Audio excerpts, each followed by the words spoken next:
narratives. What do you define as the red pill community? Because you mentioned that, and it seems like that's a trend.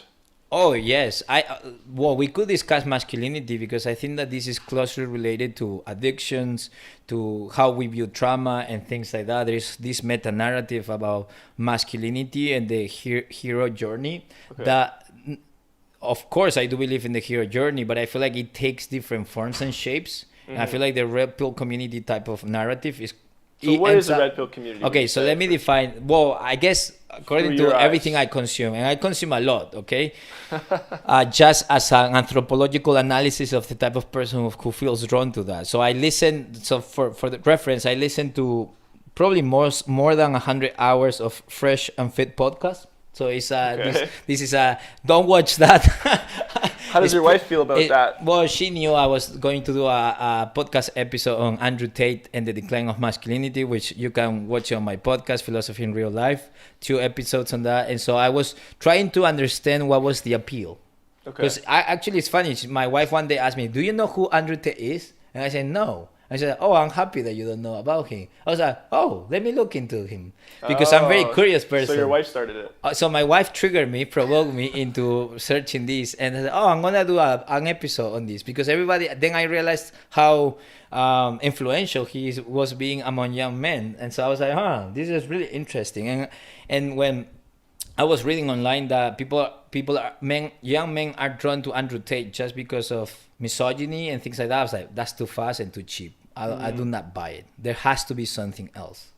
Because I know plenty of misogynistic men that by no means they have the influence that Andrew Tate have had over people. So I was like, that's too easy of an answer. So let me listen to him. You know, and so I think I listened to Andrew Tate for, I don't know, probably more than 50, 100 hours of podcasts, conversations, reactions, and things like that. And so I was trying to just understand the Andrew Tate or the red pill community. And of course, I do not agree with them. Although, how would you summarize what it is? And then we can go into more detail. I think that they present an ethic or a masculine ethic that is really based on the warrior ethic of ancient times, you know, like Homer, Hesiod. I'm talking about 5th, 6th century before Christ. Okay. So in the Greeks. Nietzsche actually was really fond of the warrior ethic as well, you know. And so people don't deserve things just because they need to earn it. And the way you earn respect and is by the value you construct with your life. You know, you have to work hard, you have to train hard. And so there are many virtues such as discipline, grit, perseverance that, you know, people sometimes oversimplify this and they say, oh, that's stupid, that's dumb. It's like, bro, like, have you ever tried to work out just 3 times a week for a year? Good luck.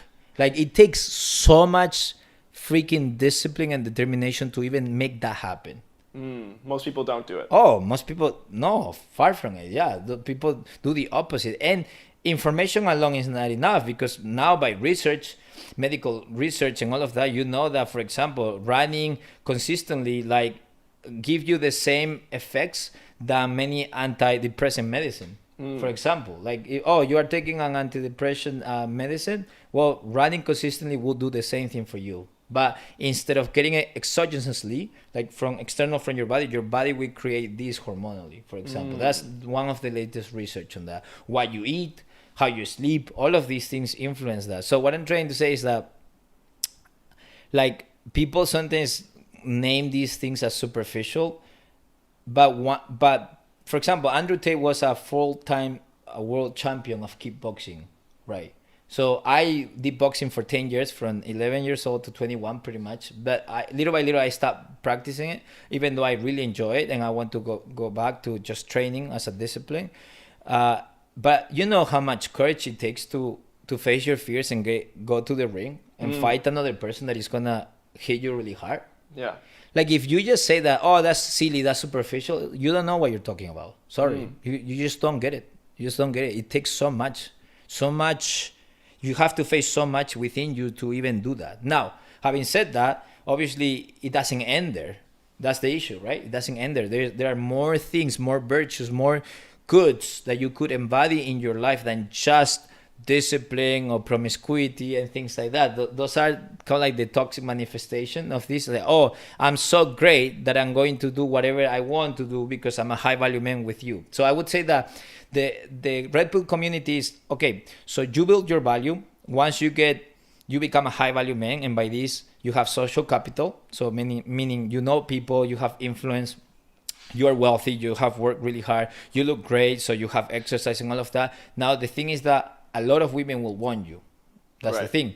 So now that a lot of women will want you or want to be with you, then now you can dictate the rules of the relationship. And so they end up coming up with an open-ended relationship. So it's only open on the guy's side, so the guy can't sleep with anybody because he's a high-value man. And if you want to be with me, oh, sorry, you have to deal with it, right? And so but then the women is close on the women end. So you have to be exclusive to me. I'm a guy, and since I'm high, and if you don't like it, the door is there. Right. And so they present this dichotomy, right? Because I'm high value, now I can determine all of this. And so even Fresh and Fit or Andrew Tate, they would say like, just work hard, don't focus on women, because once you get wealthy and you have all of these resources, like women will go to you. And there's some truth to it. Like, but the point is, I disagree with the prescription. I do agree just with the quickly values. on that too. So that's a really interesting point you raised about the kind of warrior ethic, which has been an inspirational, I think. Oh, yes. The Stoics, people are obsessed with the Stoics, and it comes from that aspiration, the warrior ethics. And we've kind of lost that as a society, I think, especially for men, quote unquote, who maybe they live in a city, they work 9 to 5, they don't work out. They don't feel like they use their body or their strength or whatever, and they just feel kind of emasculated maybe. Yes. And also another thing too that you mentioned is that ethic can lead to turning the tables in terms of the sexes. Yes. Because I think a lot of men now feel that women have a lot more power in the dating market, where the women are dictating how things work.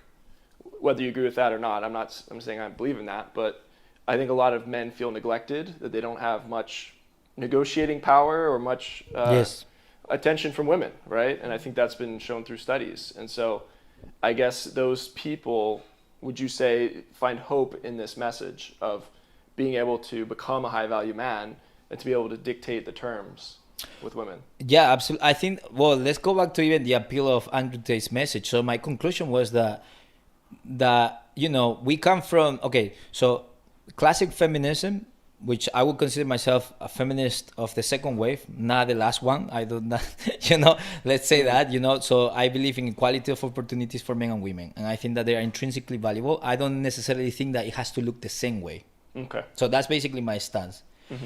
So I would say that feminism was really good in the sense that it really criticized, so to speak, the toxic masculinity. And by toxic masculinity, I mean the Mad Men, Donald Draper type of archetype, right? So I'm a workaholic, and when I'm at home, I'm absent. I'm just there for birthdays or repairing the car, and that's it. And then I have 2-3 lovers in different cities.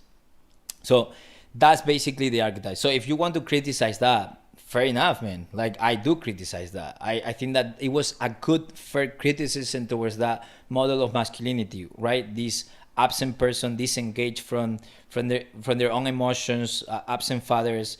They would hit you really hard. They would not connect with their children. They would treat women just as an object, as a means to an end. That's it. So I do agree with that criticism. I think that the problem is that the contemporary message from most of the philosophical feminist schools of thoughts, I would say, is just, what are men? We don't know. It's whatever you feel, or a potential rapist, predators, micro sexisms, and all of that. And I feel like there is a place to all of that, but I feel like, what are we left with? So we shouldn't be the Donald Draper type of archetype. Fair enough. But what is a man? And then if I ask, it's like, you're a potential rapist, you are all of this, internalized sexism and all of that. It's like, okay, another negative message. Destroying, deconstructing masculinity. Fair enough. What is the positive message? What am I supposed to be as a man?